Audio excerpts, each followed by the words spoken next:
یہ ویڈیو عراقی پرفیوم ابو الفضل کے تعاون سے پیش کی جا رہی ہے جو کہ پاکستان میں لانچ ہو چکا ہے. بہترین خوشبو ہے اور اسے ابو الفضل اس لیے کہا جاتا ہے کیونکہ حرم حضرت عباس میں یہی خوشبو استعمال کی جاتی ہے. آرڈر کرنے کے لیے واٹس ایپ نمبر پر بسم اللہ الرحمن الرحیم. السلام علیکم مومنین اکرام، امید ہے آپ سب خیر و عافیت سے ہوں گے. یہ بات جان کر تمام حسینی، تمام علی والے، تمام محب اہل بیت، شیعہ سنی برادران خوش ہوتے ہیں کہ اس وقت دنیا میں حسینیت تیزی سے پھیل رہی ہے. محب اہل بیت ہو رہے ہیں لوگ، تمام لوگ بلا تفریق مسلک، یعنی مسلک کی تفریق ہے ہی نہیں. جیسا کہ ہم اکثر کہتے ہیں کہ شیعہ سنی کا کوئی جھگڑا نہیں ہے، یہ جھگڑا حسینیت اور یزیدیت کا ہے. اب سوال یہ پیدا ہے، حسینی کون ہے؟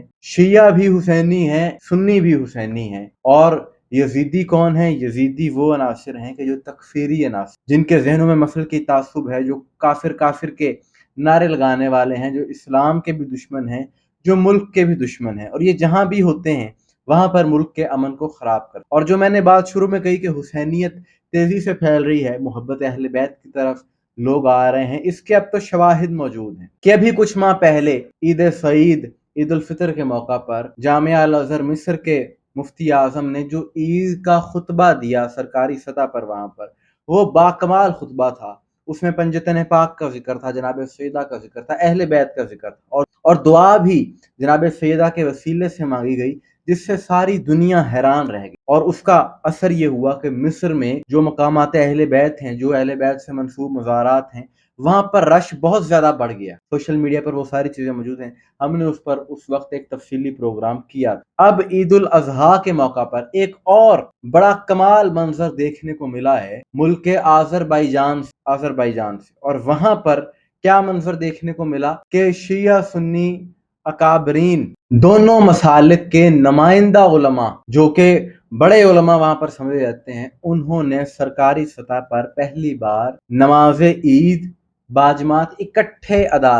اور وہاں کے اہل سنت عالم دین نے شیعہ مولانا کی اقتداء میں نماز عید ادا کی اور شیعہ طریقے سے نماز ادا کی، اور اس کے بعد میڈیا سے گفتگو کی باقاعدہ، اور بیان دیا کہ ہم نے یہ جو عمل کیا ہے یہ دنیا میں آج تک کہیں دیکھنے کو نہیں ملا، اور ہم یہ چاہتے ہیں کہ ایسا منظر ساری دنیا میں دیکھنے کو ملے. یہ وہاں کے شیعہ سنی علماء کا بیان تھا جو انتہائی قابل تحسین ہے. اس کی جتنی پذیرائی کی جائے، جتنی تعریف کی جائے کم ہے. یہ جو عمل ہوا ہے، اور یہ منہ توڑ جواب بھی ہے ان مفتیوں کو، ان مولویوں کو. آپ نے دیکھا ہوگا کہ پاکستان میں ایک عرصے سے جیسے ہی یہ ذوالحجہ کا چاند نظر آیا ہے تو کچھ تکفیری مولویوں کی طرف سے ایسے بیانات انٹرنیٹ پر، سوشل میڈیا پر دیکھنے کو ملے. بحث کیا چل رہی تھی کہ جی قربانی میں شیعہ حصے دار نہیں ہونا چاہیے، اگر کوئی حصے دار قربانی میں شیعہ ہوا تو وہ قربانی جائز نہیں ہے. کسی نے کہا جی قصائی شیعہ نہیں ہونا چاہیے، اگر قصائی جس نے جانور ذبح کیا ہے وہ اگر شیعہ ہوا تو اس کی قربانی جائز نہیں ہے. تو میں سمجھتا ہوں در حقیقت اس طرح کے مسائل جو بیان کرنے والے لوگ ہیں، جو شر پسند ہیں، ان کی اپنی قربانی جائز نہیں ہے، کسی صورت جائز نہیں ہو سکتی. اس کی وجہ یہ کیونکہ فرقہ واریت سے قرآن نے روکا ہے. قرآن جس چیز کی ممانعت کر رہا ہے یہ لوگ اسی کو پروموٹ کر رہے ہیں، گویا یہ قرآن کی نفی کر رہے ہیں. جہاں پر اس طرح کے تکفیری عناصر ہے، وہیں پر جو منظر آج آذربائیجان میں دیکھنے کو ملا، اہل سنت مفتی، ان کا نام مفتی سلمان، انہوں نے وہاں پر ایک شیعہ عالم دین کی اقتداء میں باجماعت نماز ادا کی اور شیعہ طریقے سے نماز ادا کی. وہ ان کے وہاں کے میڈیا چینلز پر وہ مناظر نشر کیے گئے، آپ اپنی سکرین پر بھی دیکھ رہے ہوں. تو الحمدللہ ایسے مناظر دیکھ کر خوشی ہوتی ہے، بے حد خوشی ہوتی ہے کہ دیکھیں کہ یہ تکفیری کس طرح سے تمام تر اپنی کوششیں، پروپوگینڈے، سازشیں کر کے، ظاہر ہے جھوٹ ایک نہ ایک دن بے نقاب ہو جاتا ہے، اور انہوں نے جو نفرت کا جھوٹ پھیلایا اب وہ بے نقاب ہو رہا ہے ساری دنیا میں، اور لوگ حسینی ہو رہے ہیں، محبت اہل بیت کی طرف چلے آ رہے ہیں. اور اس میں شیعہ سنی کی تفریق نہیں ہے. لائق سلام ہے ایسے علماء کہ جو عالم اسلام کو متحد کرنے کے لیے، عالم اسلام کی وحدت کے لیے بھرپور طریقے سے یہ کردار ادا کر رہے ہیں، اور اس نفرت کے بیانیے کو ختم کر رہے ہیں، تہ تیغ کر رہے ہیں اپنے ان اعمال سے. اور بات یہ ہے کہ یہ جو اہل سنت عالم دین نے شیعہ طریقے سے نماز ادا کی ہے، بات یہ ہے کہ عبادت تو خداوند عالم کی ہے، بندگی تو پروردگار کی کرنی، تو اس میں کوئی قباحت والی بات نہیں. اور اس طرح کے جب مناظر دیکھنے کو ملتے ہیں، ایسے جب واقعات ہوتے ہیں، تو اس کا سب سے بڑا فائدہ یہ ہوتا ہے کہ خطے میں امن و امان بہت زیادہ قائم ہو جاتا ہے، ہارمنی کی، پیس کی، امن کی فضا ہوتی ہے۔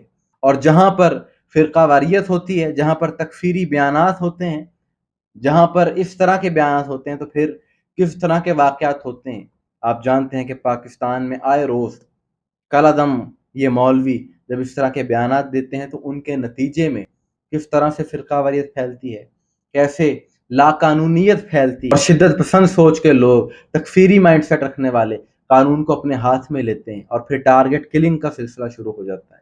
کبھی امام بارگاہوں میں حملے ہوتے ہیں، کبھی لوگوں کو محبت اہل بیت کے جرم میں شہید کیا جاتا ہے۔